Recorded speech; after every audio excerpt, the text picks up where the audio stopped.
కీర్తన గ్రంథము 104వ అధ్యాయము 30వ వచనము. Psalms chapter 104 verse 30.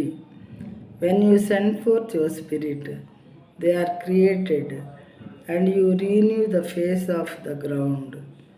నీవు నీ ఊపిరి విడువగా అవి సృజింపబడును. అట్లు నీవు భూతలమును నూతనపరచుచున్నావు.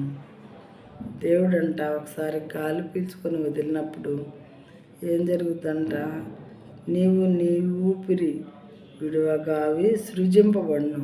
కొత్త ప్రాణులు సృజింపబడుతూ ఉంటాయంట. పలానా ప్రాణి ఇప్పుడు మరి సృజింపబడాలి అని దేవుడు మనసులో అనుకుంటారేమో. అవి నీవు నీ ఊపిరి విడువగా అవి సృజింపబడును. అట్లు నీవు భూతలమును నూతనపరుచుతున్నావు. భూమి మీద అనేకమైనటువంటి క్రొత్త విషయాలు మనం చూస్తున్నాము. ఈ రోజుల్లోనైతే మరీ ఎక్కువ కొత్త విషయాలు, కొత్త యానిమల్స్, కొత్త క్రీచర్స్ భూమి మీద కనిపిస్తూ ఉన్నాయి. చాలా ఆశ్చర్యంగా వండర్గా అనిపిస్తుంది వాటిని చూస్తే. ఇవేంటి ఇంతకుముందు ఎప్పుడు కనిపించలేదు. ఈ షేప్స్, ఇలాంటి ఆకారాలు, ఇలాంటి యానిమల్స్ కొత్తగా ఉన్నాయి, వింతగా ఉన్నాయి అని మనకు అనిపిస్తుంది ఈ రోజుల్లో.